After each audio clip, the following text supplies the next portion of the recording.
महाकवि कालिदास जी ने कहा है कि किसी भी व्यक्ति के बर्बाद होने के 6 लक्षण होते हैं। नींद, गुस्सा, भय, तंद्रा, आलस्य और काम को टालने की आदत। मैं अनामिका आप सभी का हार्दिक अभिनंदन और स्वागत करती हूँ। जैसा कि शुरू में बोली गई कालिदास जी की लाइनों से ही समझ गए होंगे कि आज किस विषय पर चर्चा होगी। जी हाँ, आज हम बात करेंगे राजकुमारी विद्योत्मा और महाकवि कालिदास जी पर। प्राचीन काल में एक राजकुमारी थी जिनका नाम था विद्योत्मा और अपने नाम के अनुसार वो बहुत ही विद्वान थी। उन्हें शास्त्रार्थ में कोई भी हरा नहीं पाता था। उन्होंने ये घोषणा करवा दी कि जो भी व्यक्ति उन्हें शास्त्रार्थ में हरा देगा वो उसी से विवाह करेंगी। वो अत्यंत ही सुंदर और विद्वान थी, इसलिए राजकुमारों की भीड़ लग गई। पर किसी भी राजकुमार में इतना सामर्थ्य नहीं था कि वो राजकुमारी विद्योत्मा को शास्त्रार्थ में हरा सके। उसके बाद उनसे शास्त्रार्थ करने के लिए विद्वानों के पुत्र भी आए, लेकिन उन्होंने सभी को हरा दिया। इससे आहत हो विद्वानों ने सोचा कि एक कन्या ने, एक अबला स्त्री ने हमारे पुत्रों को हरा दिया। इस राजकुमारी को हम सबक सिखाकर ही रहेंगे।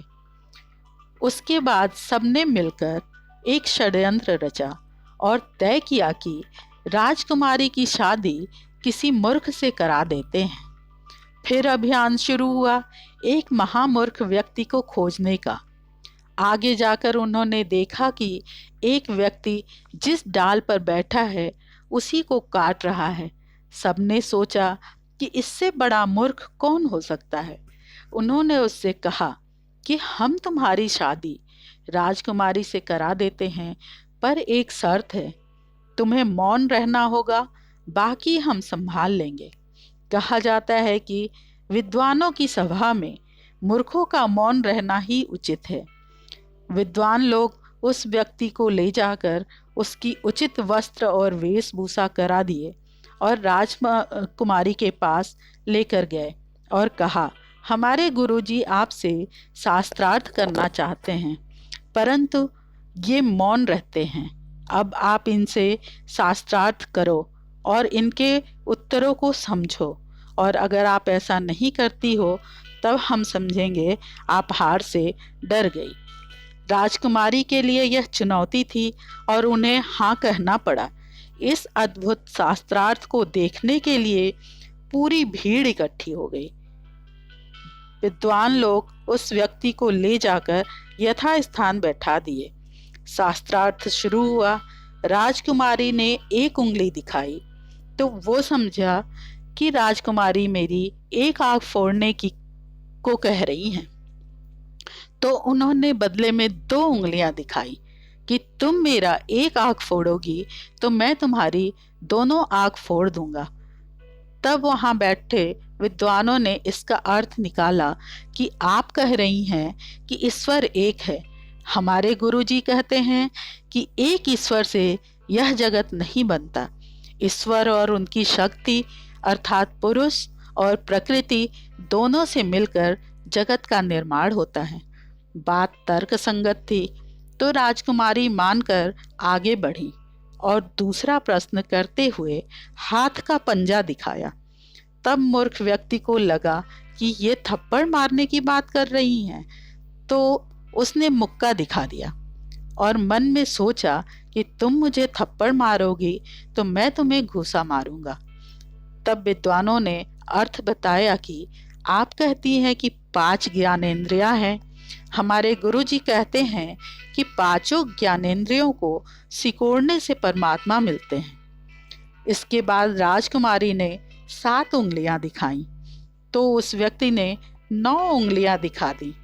तब विद्वानों ने राजकुमारी से कहा, आप 7 उंगलियां द्वारा 5 ज्ञानेंद्रियां तथा मन और बुद्धि मिलाकर संख्या बता रही हैं और हमारे गुरुजी उसमें चित्त और अहंकार भी जोड़ रहे हैं। उसके बाद राजकुमारी ने जिह्वा दिखाई तब वह व्यक्ति ने मुंह पर हाथ रख सोचा, तुम मुझे चिढ़ाओगी, मैं तुम्हारा मुंह नोच लूंगा। विद्वानों ने व्याख्या किया कि आप कह रही हैं कि बाड़ी पर संयम होना चाहिए और गुरुजी कह रहे हैं कि बोलने से परमात्मा नहीं मिलते, इसलिए मौन का अभ्यास करना चाहिए। अंतर्मुखी होकर ईश्वर को प्राप्त किया जा सकता है। इस प्रकार शास्त्रार्थ चलता रहा और विद्वान अपने हिसाब से जवाब देते रहे और राजकुमारी प्रभावित हुई। फिर दोनों का विवाह संपन्न हुआ। एक दिन राजकुमारी अपनी खिड़की से बाहर देख रही थी तो उन्हें एक ऊंट दिखा। तो उन्होंने संस्कृत में पूछा कि यह क्या है। उस व्यक्ति को संस्कृत आती नहीं थी। इस पर सारी पोल खुल गई और राजकुमारी को बहुत गुस्सा आया। उन्होंने उस व्यक्ति को बुरा भला कहा और बोला कि निकल जाओ और विद्वान बनकर लौटते हो तभी स्वीकार करूंगी।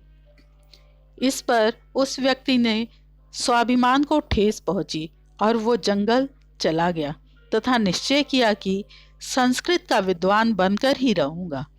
कहा जाता है कि संकल्प में बहुत शक्ति होती है। इसी संकल्प के साथ उपासना आराधना करके उसने कुंडलिनी जागृत की और कुंडलिनी की शक्ति से माँ काली के दर्शन हुए और माँ प्रसन्न हो वरदान दी और कहा, हे पुत्र, तुम आज के बाद से बहुत विद्वान और महाकवि के रूप में प्रसिद्ध होगे। इसके बाद संघर्ष से सफलता की ओर बढ़ते हुए उनका नाम महाकवि कालिदास पड़ा। उन्होंने रघुवंशम महाकाव्य लिखा, शाकुंतलम नाटक लिखा और उनके काव्य अनेक भाषाओं में अनुवादित किए गए। इस प्रकार उन्होंने कई रचनाएं की। ज्ञान प्राप्ति के बाद जब वह घर लौटे तो उन्होंने दरवाजा खटखटाया और बोले, कपाटम उद्घाट्य सुंदरी, अर्थात दरवाजा खोलो सुंदरी। विद्योत्मा ने चकित हो सोचा, का अस्ति कश्चित वाग्विशेषः, अर्थात कोई विद्वान लगता है। इस प्रकार उन्होंने दरवाजा खोला तो चकित रह गई। कहा जाता है कि कालिदास जी विद्योत्मा को अपना पथ प्रदर्शक और गुरु मान लिए और उनके द्वारा बोले गए वाक्य को अपने काव्य में जगह दी। कुमार संभवम का प्रारंभ होता है अस्त्युत्तरस्याम दिशि से। मेघदूत का पहला शब्द है कश्चित कांता और रघुवंशम की शुरुआत होती है वागार्थविव से।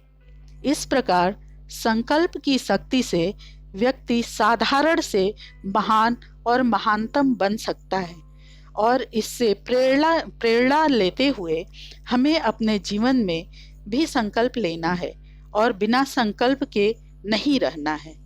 धन्यवाद। जय सनातन, जय भारत।